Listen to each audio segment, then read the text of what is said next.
बिस्मिल्लाहिर्रहमानिर्रहीम अस्सलाम वालेकुम। द ब्लूम एकेडमी में आपको खुशामदीद। आज की टॉपिक जो है वो बहुत इंटरेस्टिंग होने वाला है और इन्फॉर्मेशन से भरपूर है। ये वीडियो जो है वो रिलेटेड है सीएसएस के से, यानी कि सीएसएस क्या होता है और क्या क्या उसके अंदर एलिजिबिलिटी क्राइटेरिया है। ये सब कुछ हम इस वीडियो में डिस्कस करेंगे। तो इस वीडियो में जो पहले रूल्स रेगुलेशन की तरफ हम बात करते हैं, इंट्रोडक्शन टू सीएसएस क्या है, उसके रूल्स और रेगुलेशन और एलिजिबिलिटी क्या है।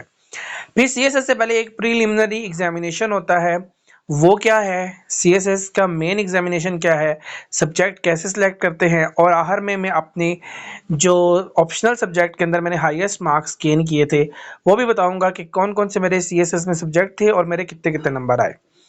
तो पहले टॉपिक की तरफ जाते हैं, introduction to CSS central superior services. एक कंपेटिटिव एग्जामिनेशन है जो कि फेडरल पब्लिक सर्विस कमीशन जो है सालाना तौर के ऊपर इसका एग्ज़ाम कंडक्ट करवाती है। साल में एक दफ़ा होता है। इसका ये मकसद होता है कि ऐसे इंडिविजुअल्स को रिक्रूट किया जाए जो पाकिस्तान में सर्व करें। और CSX exam is consider one of the toughest and most competitive exams इन पाकिस्तान। ये पाकिस्तान के उन एग्ज़ाम में कंसिडर होता है जो कि बहुत टफेस्ट यानी मुश्किल तरीन एग्ज़ाम है। इस एग्ज़ाम का स्ट्रक्चर क्या है? CSS exam consist of a written examination followed by a psychological assessment and a viva voce oral interview. CSS का एग्ज़ाम रिटन पार्ट के ऊपर, साइकोलॉजिकल के ऊपर और वाइवा वॉइस के ऊपर होता है। यानी सबसे पहले रिटन एग्जामिनेशन होगा, फिर साइकोलॉजिकल होगा और फिर वाइवा वॉइस होगा। The written exam covers a wide range of subjects including Pakistan affairs, current affairs, Islamic studies, English, essays, general science and ability और ऑप्शनल सब्जेक्ट भी हैं जो कि मैं बाद में आपको जाकर बताऊंगा कि वो कौन कौन से हैं। एलिजिबिलिटी क्राइटेरिया, सीएसएस के लिए एलिजिबल कौन होता है? सीएसएस के लिए वो लोग एलिजिबल हैं जिन्होंने एटलीस्ट बैचलर्स डिग्री की हो, यानी कि 14 इयर्स ऑफ एजुकेशन की हो किसी भी यूनिवर्सिटी से, और उसकी एज लिमिट जो है वो भी मीट करनी चाहिए इस क्राइटेरिया को, तब वो एलिजिबल होता है एग्ज़ाम देने के लिए। तो एज लिमिट क्या है? एज जो मिनिमम एज है वो 21 ईयर्स है और मैक्सिमम एज जो है वो 30 ईयर्स है। और ये जो डेट दी जाती है एडवर्टाइजमेंट में उसके अंदर अंदर ये होनी चाहिए। और कुछ रिलैक्सेशन भी है, जैसे कि गिलगित बल्तिस्तान फाटा के लिए है और बलूचिस्तान के लिए 2 इयर्स की है, और अगर आप गवर्नमेंट सर्वेंट है तो उसके लिए भी 2 इयर्स की है। और रिक्रूटमेंट एरियाज जो हैं इसमें डिफरेंट ग्रुप्स हैं जो कि पाकिस्तान एडमिनिस्ट्रेटिव सर्विसेज है, पुलिस सर्विसेज ऑफ पाकिस्तान है, foreign services, customs and excise groups और ऑफिस मैनेजमेंट ग्रुप है, और मिलिट्री से भी रिलेटेड ग्रुप हैं। ट्रेनिंग, उस जब ये रिक्रूटमेंट हो जाती है उसके बाद ट्रेनिंग होती है।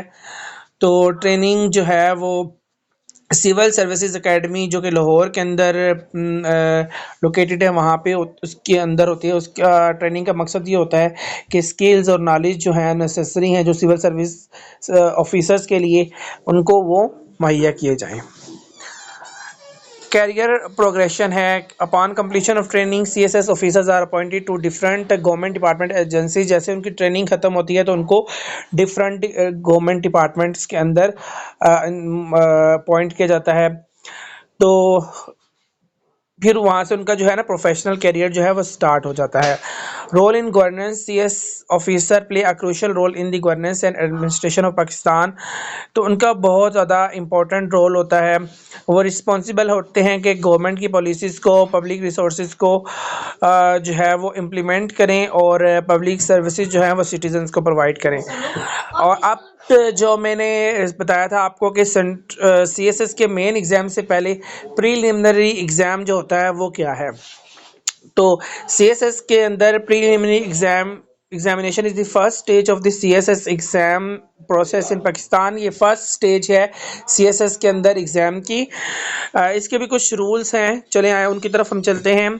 फॉर्मेट क्या है? Preliminary examination is conducted in the form of an MCQs test. ये एमसीक्यूज टेस्ट होता है जिसमें मल्टीपल क्वेश्चंस होते हैं और हर जो है वो ऑप्शन 4-5 ऑप्शन दिए जाते हैं, उनमें से आपने एक ऑप्शन को सिलेक्ट करना होता है।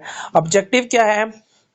इसका ऑब्जेक्टिव ये होता है कि कैंडिडेट्स को असेस किया जाए कि उनका नॉलेज क्या है, अंडरस्टैंडिंग क्या है, जो सब्जेक्ट सीएसएस के में हैं उससे रिलेटेड उनको क्या नॉलेज आता भी है या नहीं है। तो इसमें भी जो सब्जेक्ट हैं वो उसकी रेंज ये है। जनरल नॉलेज इसमें पूछा जाता है, current affairs, Pakistan affairs, Islamic studies, everyday science जिसे जनरल साइंस एंड एबिलिटी भी कहते हैं। इंग्लिश की वोकैबुलरी और ग्रामर होती है, उर्दू ग्रामर से आता है, मैथमेटिक्स स्टैट से भी आ जाता है, कंप्यूटर साइंस से भी। ड्यूरेशन क्या है एमसीक्यूज की, 2 आवर्स का ये पेपर होता है और उस 2 घंटे के अंदर अंदर हर कैंडिडेट को ये कंप्लीट करना होता है। इसमें नंबर ऑफ क्वेश्चंस जो हैं 100 से 200 क्वेश्चंस के दरमियान होते हैं। मेरी दफ़ा 200 ये क्वेश्चन आए थे, तो उसमें से आपको 33% जो थे वो मार्क्स लेने होते हैं।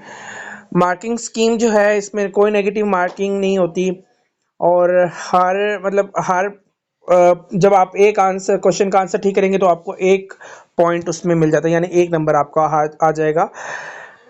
ये जो है एमसीक्यूज बेस्ड टेस्ट होता है और मीडियम ऑफ एग्जामिनेशन इसमें ज़्यादातर इंग्लिश के क्वेश्चन होते हैं, लेकिन जैसे उर्दू से रिलेटेड जो पोर्शन है तो वो उर्दू में आता है।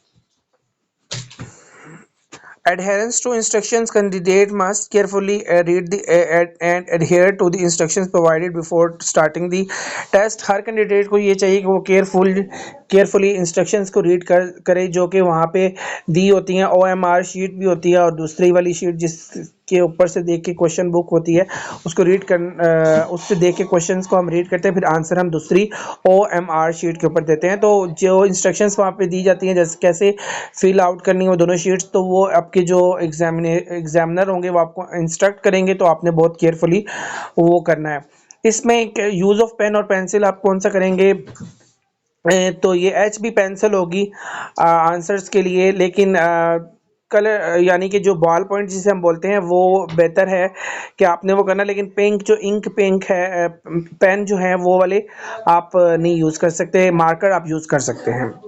सीटिंग अरेंजमेंट आपकी प्रॉपर होगी, एक जगह पे रोल नंबर जो है डिस्प्ले किए जाएंगे, मेंशन्ड होंगे एक लिस्ट के अंदर, और आपकी सीटों के ऊपर भी प्रॉपरली ट्रैकिंग लगी होगी, वहाँ पे आपने जाके अपना रोल नंबर देखना और वहाँ पे आप बैठ सकते हैं।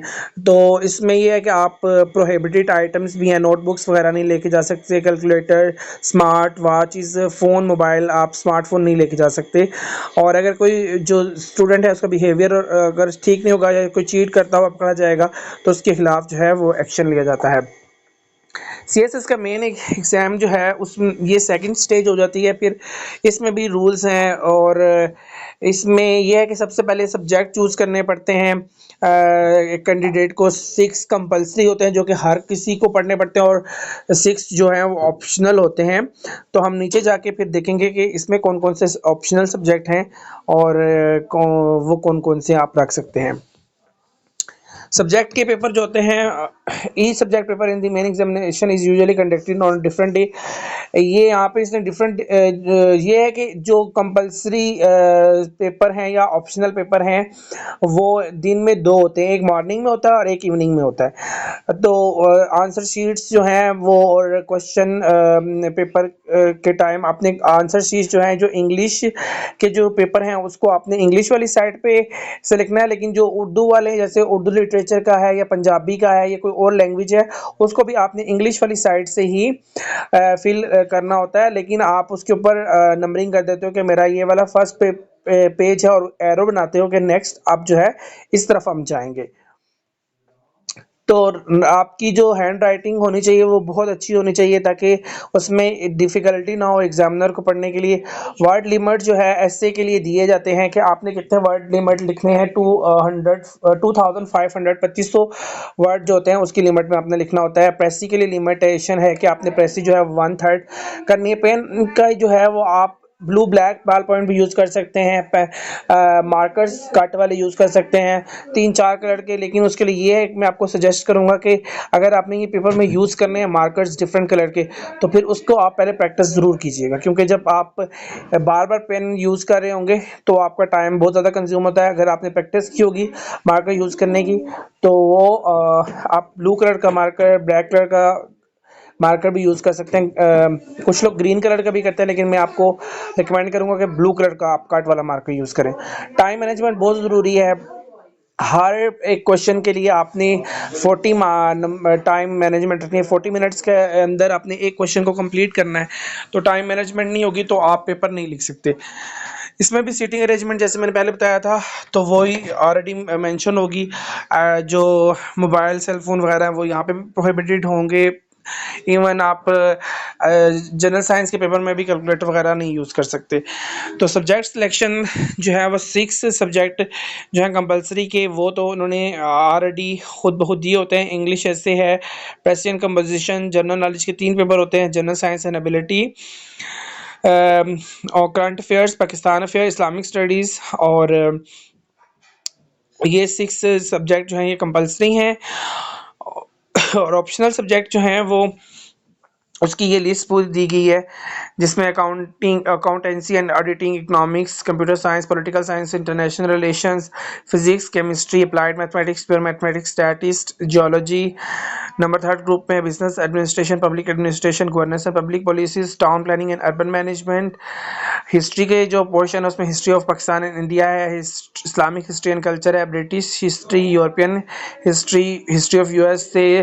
ग्रुप नंबर 5 में gender studies, environmental studies, agriculture and forestry, botany, zoology, English literature, Urdu literature. Group 6 में law, constitutional law, international law, Muslim law and jurisprudence, mercantile law, criminology, philosophy. Group 7 जो है उसमें journalism and mess communication, psychology, geography, sociology, anthropology, Punjabi, Sindhi, Pashto, Balochi, Persian, Arabic है। तो हर group में से आपने जैसे ये यहाँ पे लिखा हुआ भी है कि 100 नंबर के जो हैं वो एक आपने सब्जेक्ट चूज़ करना है, और जहाँ पे 200 नंबर का जैसे ये फर्स्ट ग्रुप होगा, तो यहाँ से आपने 200 का एक सब्जेक्ट यूज़ कर लेना है। और किसी ये वाला ग्रुप नंबर 2 जो है, इसमें से आप 200 का एक भी चूज़ कर सकते हैं और 100 के 2 भी कर सकते हैं, लेकिन बाकियों में से आप 100 का एक ही चूज़ करेंगे। अब मैंने आपसे कहा था कि मैं अपनी जो हाईएस्ट मैंने सब मार्क्स गेन किए थे वो ये हैं कि मेरे जो ऑप्शनल सब्जेक्ट थे वो इंटरनेशनल रिलेशंस था, इंटरनेशनल लॉ था, हिस्ट्री ऑफ यूएसए था, जेंडर स्टडीज़ था, पंजाबी था। तो इंटरनेशनल रिलेशन में से मैंने 200 में से 120 नंबर लिए थे, और 120 से 127 तक ये हाईएस्ट मार्क्स इसमें कंसिडर किए जाते हैं। और मेरे माशाल्लाह से 120 आए थे, ये अच्छे नंबर थे मेरे। इंटरनेशनल लॉ में से मैंने 100 में से 58 लिए थे। ये भी बहुत अच्छा सब्जेक्ट है, और इसमें यह है कि आपको एनालिसिस करना आना चाहिए। नंबर हिस्ट्री ऑफ यूएस से मेरे कम नंबर आए थे, 38 आए थे मेरे, लेकिन ये मेरे 38 हाईएस्ट नंबर हैं। तो मैं ये मेरे लिए ये वाला सब्जेक्ट जो था वो इतना अच्छा जो है सूटेबल नहीं हुआ। मुझे ये फील हुआ कि ये सब्जेक्ट सूटेबल नहीं है, और मुझे ये थोड़ा लीस्ट मार्क्स गेनिंग वाला सब्जेक्ट लगा। जेंडर स्टडीज़ एक अच्छा सब्जेक्ट है, इसमें मेरे 62 थे और पंजाबी में मेरे 66 थे। अगर आपको पसंद है यूएस हिस्ट्री तो आप ज़रूर रखिएगा, अगर आपको नहीं है तो आप ऊपर में से कोई और लिस्ट भी देख सकते हैं और उस पर से कोई सब्जेक्ट चूज़ कर सकते हैं। लेकिन ये थोड़ा सा ट्रिकी है, और मैंने जो अटैम्प्ट्स दिए थे उस टाइम ये सब्जेक्ट जो था वो जो है बहुत बोटल नेक और इसको टारगेट किया गया था। Thank you so much. Hopefully आपको मेरी ये वीडियो पसंद आएगी।